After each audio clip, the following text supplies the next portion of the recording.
Over the years, Samsung's made a name for itself as the true champion for the active lifestyle within the mobile landscape. From the evolution of their fitness devices to their active line of phones, Samsung's proven to be a real thorn in the side for Apple when it comes to this. Though Apple still seems to win every time based on their name and token efforts in these categories.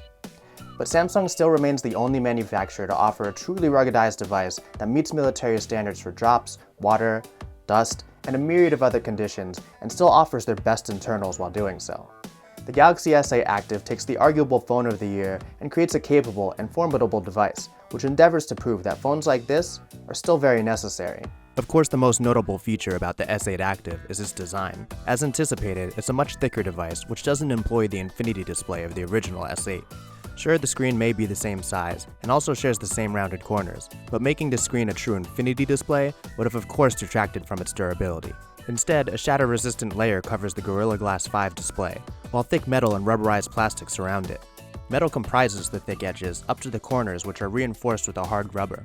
As always with the Active line, this added heft serves to protect the device from drops up to 5 feet, and of course IP68 water and dust proofing. The S8 Active actually meets military-grade standards, as the S7 Active did, which adds extreme temperatures and altitudes among 21 other environmental conditions that the Active proved to endure.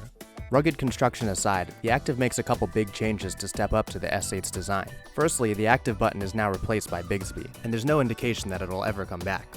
In the S7 Active, this button served as a shortcut to favorite apps, depending on how you clicked it. Now a Bigsby card will replace the Activity Zone dashboard it once accessed. You'll also be losing the 3 navigation buttons at the bottom of the screen, just as the original S8 has done. While not a huge deal to regular S8 consumers, the Active's fan base may find these changes a bit differently. For all its bulk and heaviness though, it's still a well-balanced and pocketable phone, which feels good in the hand, despite its above-average weight.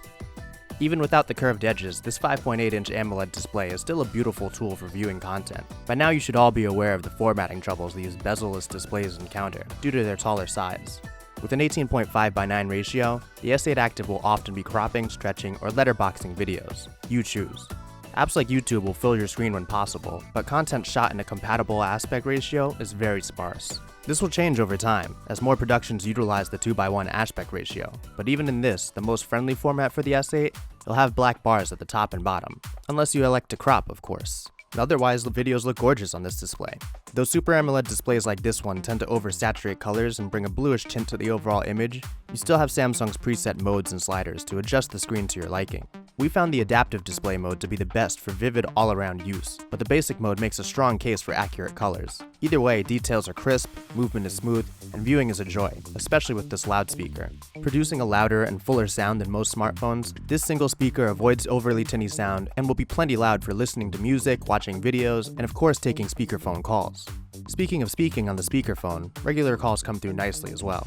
We received no complaints from our callers, nor did we have any of our own, though the earpiece could use a small boost in volume. In terms of performance, the Snapdragon 835 powered S8 Active should have no surprises here. Using the same 4GB RAM configuration as the regular S8, movement through the OS is swift and ever prompt. Multitasking is a breeze, though we did encounter slight pauses when flicking over to Bigsby's dashboard, and the occasional forced close during initial setup, but things seem to level out after this. The Samsung experience, as the UI is now called, delivers the same Samsung-branded apps and nuances that we've become accustomed to. Small things like the clickable arrow to scroll to the top of pages, or the ability to scroll your screenshots are features we wish Android would adopt universally. But Samsung's suite of apps for messaging, web browsing, and email do little to entice us over their stock Android counterparts. Perhaps the resources consumed on such useless endeavors would be better spent on improving more worthy projects, like Bigsby. When the original S8 launched, so did Bigsby, and as most of you know, the integration was not quite there yet. At last, we have voice control for Bigsby.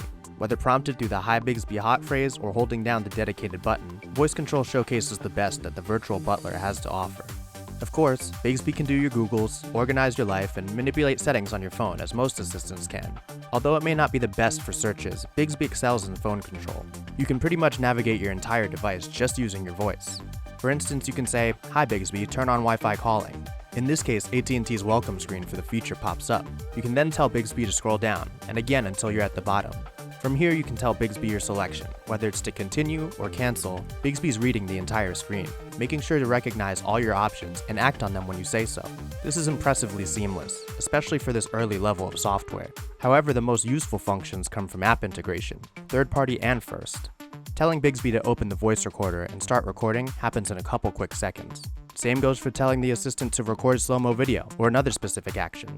All are executed in a near instantaneous fashion, unachievable by simple swipes and taps. Third-party integration like Yelp's has forever changed how we'll access the app, and we can't wait for deeper integration into a wider range of apps, though the level it's at now is commendable. The biggest issue you'll face with Bigsby is its hearing problems. Speech recognition is probably the most inconsistent we've seen among voice assistants, which is a shame considering the potential it has. Teaching Bigsby when it gets something wrong is easy and well executed, but it doesn't learn right away. Unfortunately, it seems to be sending these corrections off to the labs for further processing. Better onboard learning and speech recognition is a must here in order for Bigsby to thrive. The 12-megapixel rear camera and 8-megapixel front facer are the same two sensors you'll find on the original S8, and therefore still two of the best in the game. Photos taken in optimal conditions produce plenty of detail, as well as vivid colors, though we notice somewhat of a yellow tinge to certain scenes. This aside, photo quality is great, all throughout the spectrum of lighting scenarios. HDR shots are exquisitely balanced, and low light keeps noise to an absolute minimum, while pulling vibrant colors out of the shadows and never compromising in detail capture. Macro shots on the Active produce great sharpness in the foreground and pleasing bokeh in the background, not to mention the amazing quickness with which the S8 Active focuses a subject, thanks to dual pixel technology. Both the front and rear camera have a variety of shooting modes, including a depth of field mode for that coveted bokeh effect. Unlike the Note 8 though, you can't tweak the blur effect after or during the shot. Video quality follows in the tradition of this potent camera, pulling in vibrant colors and sharp details, all the while exposing scenes to depthly. There is a bit of shutter roll and a peculiar wobble at the end of pans, but aside from this, video capture is strong. Dual pixels also assist in immediately focusing objects as they appear. The S8 Active packs a 4000 mAh battery, which is a 1000 mAh step up from the regular S8. Samsung rates the original S8 at 3.4 days standby time with the always-on display enabled, while the Active is rated at 5. We found this to be quite accurate in terms of the gains we saw on the Active. Our custom test has the Active's larger battery lasting 2.5 more hours than the regular S8, and almost the exact duration of the S7 Active's test, at just about 11 hours. Recharge times will of course be higher as well, clocking in at 2 hours on the dot. So there you have it. Thankfully no true surprises to report. It's a Galaxy S8 with some added armor and a bigger battery. For Active fans though, the removal of the physical navigation buttons may prove a deal breaker for some, though we wouldn't hold out hope for their return. Otherwise, anyone who lusted after the Galaxy S8 for its powerful internals and exquisite camera, but shied away from its fragile frame, will be happy to know that the device of their dreams has landed.